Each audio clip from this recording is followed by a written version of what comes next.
Ya wah, kalau nasihat ulama, Quran sudah tidak didengar, maka alam yang milik Allah ini akan bicara.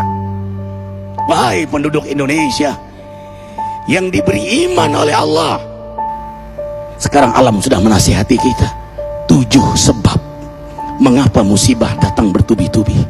Yang pertama, karena banyaknya maksiat.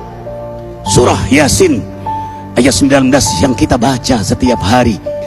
Kemalangan terjadi, musibah terjadi, malapetaka terjadi karena dosa keterlaluan kalian kepada Allah. Yang kedua, karena banyaknya orang berbuat zalim. Dengarkan surah Qasas ayat 59. Kami tidak akan menghancurkan satu daerah kecuali para penduduknya banyak berbuat zalim. Anak durhaka pada orang tua, istri yang berani kepada suaminya, perampok, pembunuhan di mana-mana. Ini mengundang bala bencana. Yang ketiga, mengundang bala bencana karena kelakuan tangan-tangan manusia. Rum 41. Telah tampak kerusakan di daratan dan lautan karena tangan-tangan jahil manusia, agar mereka merasakan akibat perbuatan mereka. Sebagian mereka merasakan akibat perbuatan mereka, agar mereka kembali kepada Allah.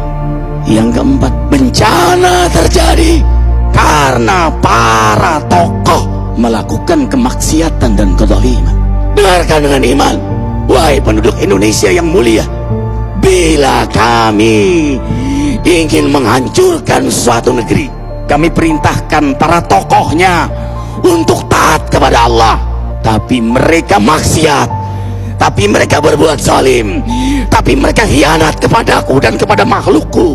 Fahaqa alaihil qaul, maka haklah untuk mereka datang bala bencana seperti kaum Ad, kaum Samud, kaum Lut, kaum Nuh. Kami hancurkan sehancur-hancurnya. Siapa tokoh itu? Para pemimpin kita yang sumpah Al-Quran di kepalanya, demi Allah tidak korupsi. Lalu korupsi.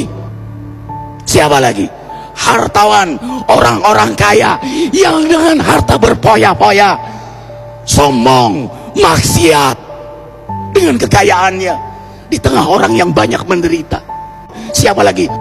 Ulama yang menjual ayat-ayat Allah dengan murah.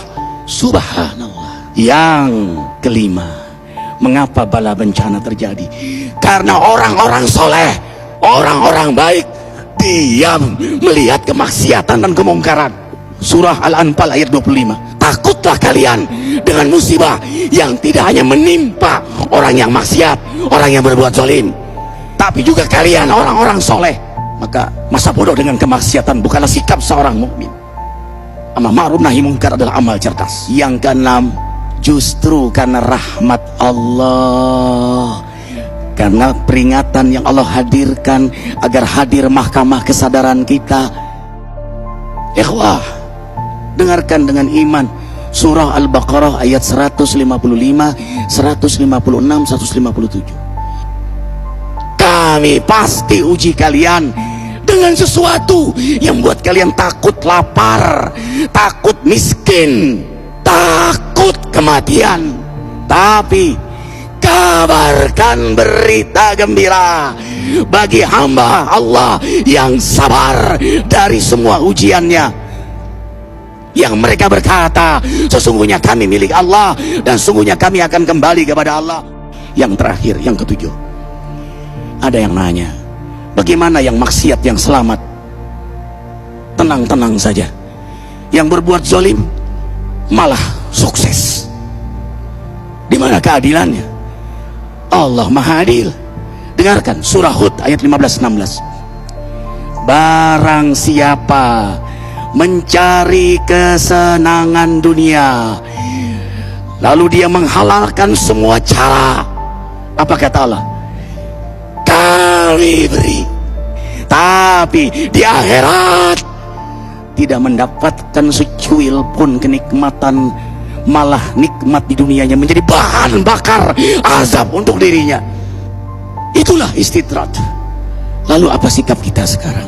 Orang beriman menjadikan peristiwa apapun sebagai jalan untuk mendekatkan dirinya kepada Allah.